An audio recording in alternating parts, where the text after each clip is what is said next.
And the latest shakeup was designed to, quote, let Trump be Trump. So to do that, he hired Stephen Bannon, the head of a right-wing website called Breitbart.com, as the campaign CEO. This sort of alt-right movement is very disturbing. Donald Trump is trying to have it both ways here, and I don't think he'll be successful. On one hand, he puts out statements denying there's any racism or any sexism or any of these other kind of things that we all find so abhorrent in his administration. And thank goodness we want presidents to do that. But on the other hand, he's appointed Steve Bannon as one of the two most powerful people in the White House, one of the most powerful people in Washington, whose previous company, well, he was executive chairman of it, and said of his company, that Breitbart, that it was the main platform for alt-right.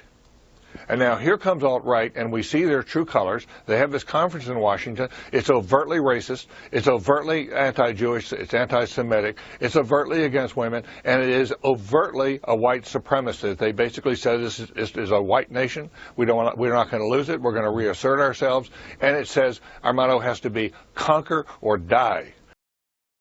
Unable to make political headway with its standard progressive ideology during the election, Democrats portrayed Donald Trump and the alternative right media, also known as the alt-right, as racists, white supremacists, and Nazis. Donald Trump's fault? Is Donald Trump a friend of the alt-right?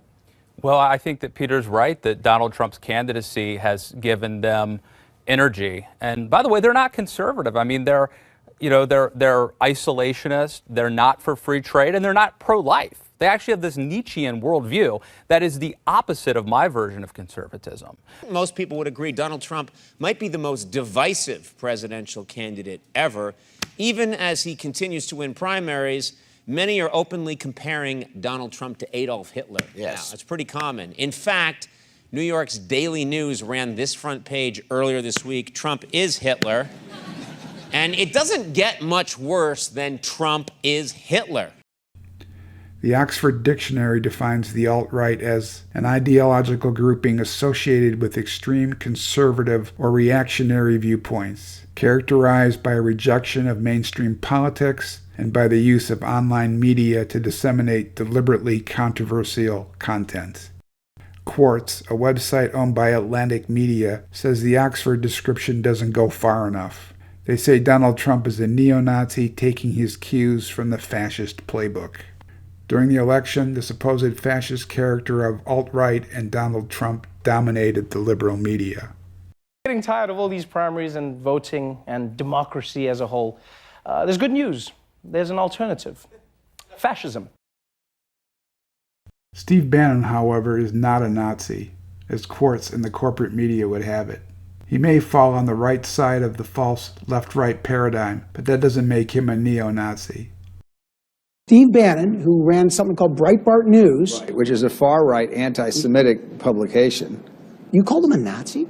Well, he's anti-Semitic, he's anti-black, and he's anti-women. People like to throw around this word Nazi. It's a pretty big word. It's a big word, and I don't usually use it unless somebody's really anti-Semitic, really misogynist. You really believe he's that? I mean, again... Go look at Breitbart News. You'll make up your own mind. Bannon has a perfect CV for what Quartz describes as a post-truth government. He worked at Goldman Sachs along with a couple of other Trump cabinet candidates. The problem with the alt-right as neo-Nazi movement is that it is historically inaccurate.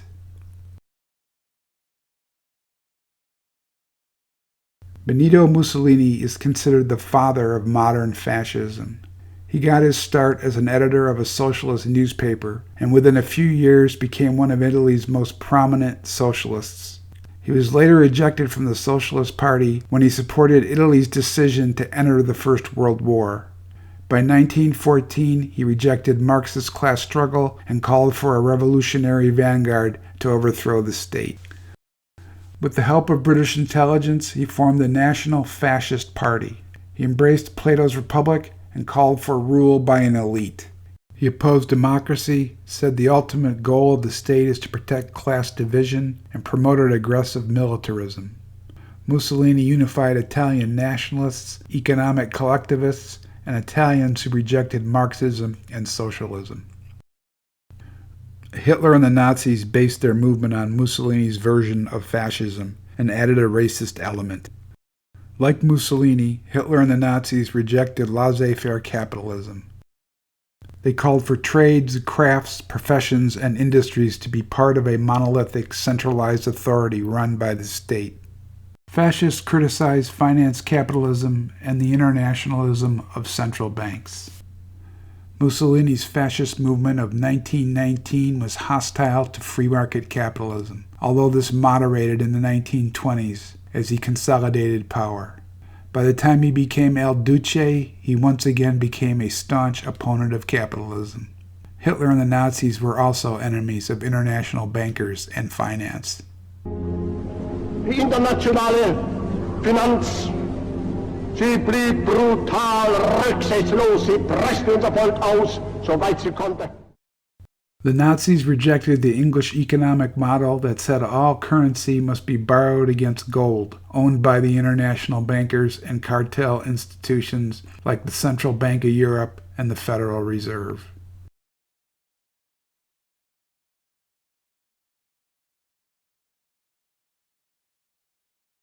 Steve Bannon, formerly of Breitbart News and now Trump's chief strategist, worked for international finance. He was an investment banker at Goldman Sachs. Trump's Treasury Secretary is also a Goldman Sachs alumnus, a hedge fund manager, and a former George Soros employee and co-investor. The president-elect plans to name Gary Cohn, a Goldman Sachs executive, to head up his National Economic Council.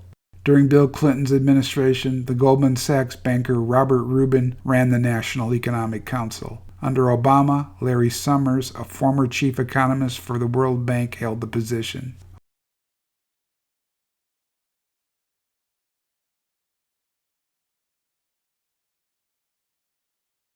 According to author and researcher Antony Sutton, Hitler's fascist movement was financed by international bankers and American corporations.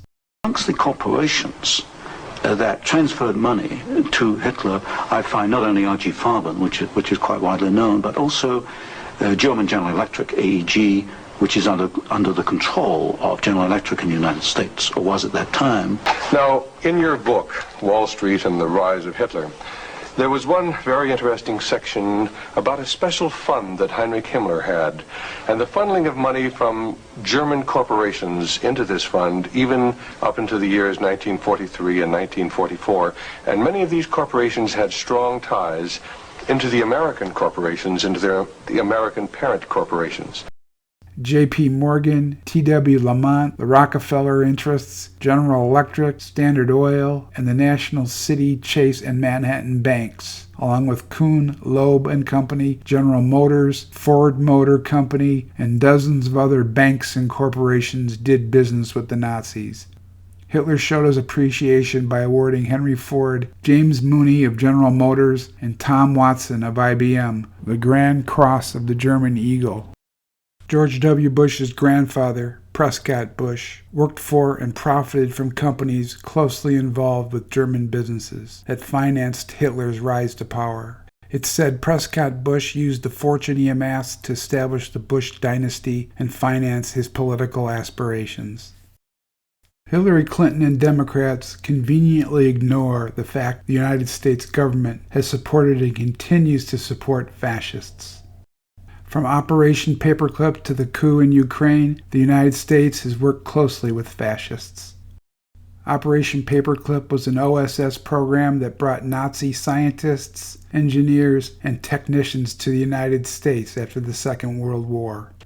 The decision to bring Nazis to the U.S. violated President Truman's anti-Nazi order and the Allies' Potsdam and Yalta agreements.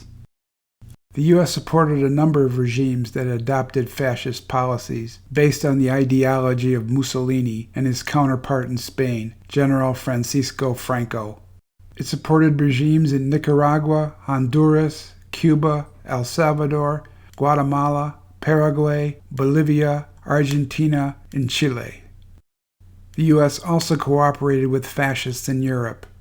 During the Cold War, Ukrainian Nazis became a valuable asset for the CIA and British intelligence. The U.S. supported Stepan Bandera, a Ukrainian ultra-nationalist who collaborated with the Nazis during the war. Factions associated with Bandera and the ultra-nationalist movement now control the government of Ukraine, thanks to a coup engineered by the State Department. The CIA's work in Ukraine was part of Operation Gladio, an effort by NATO, the CIA, and British intelligence to undermine political movements in Europe. The CIA network used unreconstructed Nazis in Germany and leftover brown-shirt thugs from Mussolini's party and other Nazi collaborators.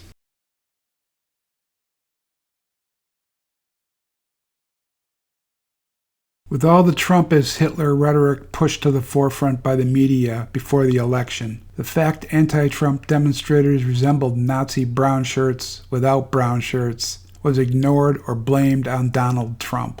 Rowdy and violent protesters dogged Trump as he moved from city to city during his campaign. They attacked Trump supporters and clashed with police.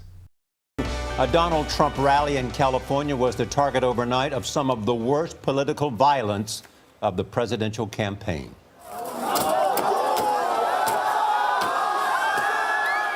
One of hundreds of protesters stomped on a police car in Orange County, southeast of Los Angeles. The late-night disturbances went on for hours. Police arrested 17 people outside the Pacific Amphitheater in Costa Mesa, California. That's where Donald Trump spoke to thousands of supporters. Has campaign violence gone viral? Those are the big questions this week after the ugliest 2 days of a dangerously angry White House race. Chicago Friday night, a Trump rally canceled after protesters clashed with Trump supporters. Dayton Saturday afternoon. Trump startled when a protester storms the stage. Look at the Secret Service circle round him fast.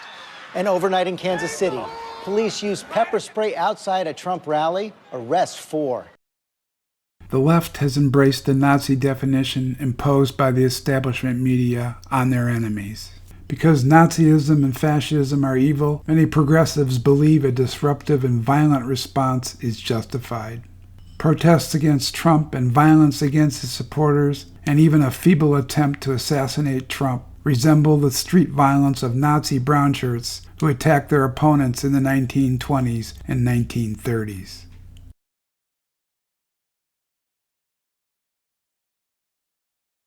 Fascism in America existed long before Donald Trump and the so-called alt-right appeared on the scene. In 1980, Bertram Gross wrote Friendly Fascism, the new face of power in America. Gross argues that corporate fascism has taken over America by stealth. He writes that the new fascism is not like classic fascism. Instead of ruling with an iron fist, it rules with a velvet glove behind the scenes. The corporate oligarchy is dismantling individual liberties while at the same time exercising an imposed collectivism that benefits corporations rather than the American people. The corporatism that controls both Democrats and Republicans is the exact opposite of classic liberalism, that holds all individuals have natural and property rights. Mussolini said that if classical liberalism spells individualism, then it follows that fascism spells government.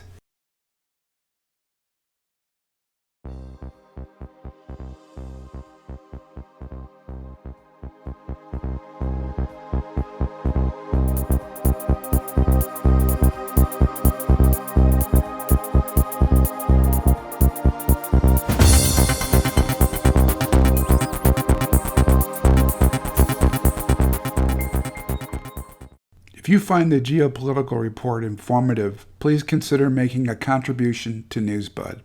We are 100% people funded and don't take money from corporate advertisers, establishment foundations, or NGOs.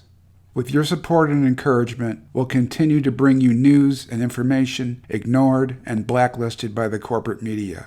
Thank you for your support.